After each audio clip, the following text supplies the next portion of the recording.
ఉదాహరణే కొత్తకోట బాలికల పాఠశాల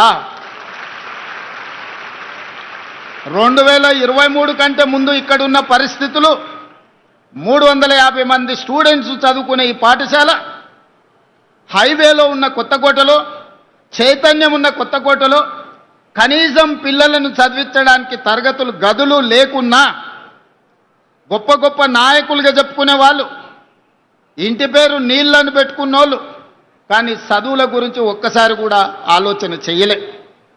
ఇట్నుంచే వందల సార్లు వచ్చి ఉండొచ్చు పోయి ఉండొచ్చు కానీ ఏ ఒక్కరోజు కూడా ఈ ప్రభుత్వ బాలికల ఉన్న పాఠశాలలో తరగతి గదులు ఉన్నాయా, పేదోళ్ళ పిల్లలు ఎట్లా చదువుకుంటున్నారని ఆనాటి ప్రభుత్వం ఆలోచన చేయలే. కానీ మిత్రుడు మధుసూదన్ రెడ్డి ఎమ్మెల్యే కాకముందే ఇక్కడికి వచ్చి చూసి ఎమ్మెల్యే అయిన తర్వాత బాధ్యతాయుతంగా ప్రభుత్వం వైపు నుంచి ప్రైవేట్ వ్యక్తుల నుంచి సహకారం తీసుకొని ఈరోజు ఒక అద్భుతమైన పాఠశాల భవనాన్ని నిర్మించి ఇక్కడుండే సిబ్బందికి ఇక్కడుండే చదువుకునే పిల్లలకు అందించండి. అందుకే నేను స్పష్టంగా విద్యాశాఖ నా దగ్గర పెట్టుకొని కార్పొరేట్ కాలేజీలతో పోటీ పడే విధంగా ఈరోజు తీర్చిదిద్దాలి అని ఒక శపథం తీసుకొని ఈరోజు నేను ప్రయత్నం చేస్తున్నా, పని చేస్తున్నా. కొంత సమయం పడుతుంది. 20-30 సంవత్సరాలు పేరుకపోయిన సమస్యలు 1-2 సంవత్సరాలనే పరిష్కారం అవుతాయని నేను భావిస్తలేను. కానీ ఆ దిశగా ప్రణాళికలు చేసుకోకపోతే ఇంకా 100 ఏళ్ళైనా కూడా ఈ సమస్యలకు పరిష్కారం దొరకదు.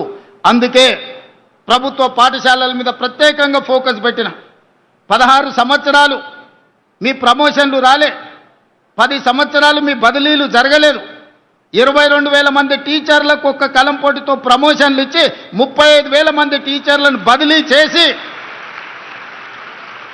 317 జీవోలో చెదిరిపోయిన కుటుంబాలను ఒక దగ్గరికి చేర్చి మొదట చదువులు చెప్పే ఉపాధ్యాయుల యొక్క సమస్యలు పరిష్కరిస్తే వాళ్ళు ప్రశాంతంగా మనసు లగ్నం చేసి పేద పిల్లలకు చదువు చెప్తారన్న ఆలోచనతోటి మొదట టీచర్ల సమస్యలు పరిష్కరించిన. సామాన్యంగా ఒక కలెక్టర్ను ట్రాన్స్ఫర్ చేయడం అత్యంత సులువు, ఒక టీచర్ను బదిలీ చేయడం అత్యంత కఠినమైన సమస్య. ఎందుకంటే టీచర్లు చాలా చైతన్యం ఉండి రకరకాల లీగల్ లిటిగేషన్స్ సృష్టించగలిగిన తెలివితేటలు టీచర్లకు ఉన్నాయి, సంఘాలు బలంగా ఉన్నాయి. కానీ మేము చేసిన బదిలీలో, మేము ఇచ్చిన ప్రమోషన్లలో చిన్న లిటిగేషన్ లేకుండా 100% టీచర్లు ముందుకొచ్చి ఈ ప్రభుత్వం ఒక మంచి ఉద్దేశంతో ఈ చర్యలు చేపట్టింది, మేము సంపూర్ణంగా అండగా నిలబడ్డామని చెప్పి టీచర్లు వచ్చారు. ఈరోజు 1,00,000కు పైగా ఉన్న టీచర్లు, దాదాపుగా 30,000 కోట్ల రూపాయల బడ్జెట్ మన తెలంగాణ విద్యార్థుల యొక్క భవిష్యత్తు తీర్చిదిద్దడానికి నిరంతరం పనిచేస్తున్నారు. దీనికి మా టీచర్లు కష్టపడుతున్నారు. ఫలితాలు కూడా మనం చూసినాం. ఒకప్పుడు 29 రాష్ట్రాలు 7-8 యూనియన్ టెరిటరీల్లో విద్యాశాఖకు సంబంధించి కేంద్ర ప్రభుత్వం ఇచ్చే నివేదికల్లో తెలంగాణ రాష్ట్రం యొక్క స్థాన కంప్యూటర్ సాఫ్ట్వేర్ ఇంజనీర్ అయిందంటే భవిష్యత్తు బాగుంటుంది, అమెరికాకి వెళ్తాడు, డాలర్లు సంపాదిస్తాడు, మాకు ఉజ్వల భవిష్యత్తు ఉంటుందని.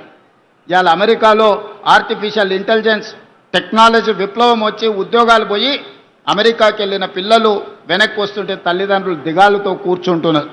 మరి దీన్ని ఎదుర్కోవడానికి మనం సంసిద్ధత తయారు చేయాలి కదా. అందుకే ఈరోజు వైట్ కాలర్ జాబులు పోతుంటే బ్లూ కాలర్ జాబులు అందించాలి. బ్లూ కాలర్ జాబులు అంటే సాంకేతిక నైపుణ్యం, శిక్షణతో కూడుకున్న నైపుణ్యం. అందుకే ఐటీఐలను 1956లో ప్రారంభిస్తే ఆ రోజున్న సిలబసే ఈ రోజు వరకు నడిపించినాం. ఆనాడు డీజిల్ కారుకు మెకానిక్ అంబాసిడర్ కార్లు రిపేర్ చేసే అప్పుడు నేర్పించిండ్రు. మరి ఇవాళ పిల్లోడు అంబాసిడర్ కార్ రిపేర్ నేర్చుకుంటే అంబాసిడర్ కార్ ఎక్కడా లేదు, ఫామ్ హౌస్లో తప్ప. అక్కడికి ఆయన రానియడు, మనోడు రిపేర్ చేయడు. అది రిపేర్ చేసినా బాగుపడేటట్లేదు. అందుకే అంబాసిడర్ కార్లను రిపేర్ చేయడం కాదు, ఆడి BMW బెంజ్ కార్లు ఈవీ కార్లను ఏ విధంగా రిపేర్ చేయాలనో, దానికి బ్యాటరీలను ఎట్లా తయారు చేయాలనో, ఈవీ వెహికల్ని మనం రోడ్డు మీదకి తేవాలంటే బ్యాటరీ అంతంత కీలకం. ఇంతకుముందే అమరాజా బ్యాటరీస్ కంపెనీని మన జిల్లాలో మనం ప్రారంభించుకున్నాం. నైపుణ్యం పెరిగింది, దేశాల మీద పోటీ పెరిగింది. ఒకప్పుడు మనం అమెరికా వైపు చూసేటోళ్ళం, ఈరోజు మన ఉద్యోగ ఉపాధి అవకాశాలు German, Japan, south Korea, China లాంటి దేశాలల్లో పెద్ద పెద్ద ఉద్యోగాలు ఉన్నాయి. మన కాళ్ళ మీద మనం నిలబడే అవకాశాలు ఉన్నాయి. అందుకే మా టీచర్లకు అందరికి విజ్ఞప్తి చేస్తున్నా, పిల్లలకు జర్మన్ జపాన్ లాంగ్వేజ్ నేర్పండి, సౌత్ కొరియన్ లాంగ్వేజ్ నేర్పండి. బేసిక్స్ వస్తే కూడా నెలకు 2 లక్షల రూపాయలు సంపాదించుకునే పరిస్థితి ఈరోజు ఉన్నది. ఒకప్పుడు మీరందరూ చూసిండ్రు, ఐఏఎస్లు ఐపీఎస్లు విదేశాలకు పోయేటోళ్ళు స్టడీ టూర్ అని. ఈసారి టీచర్లను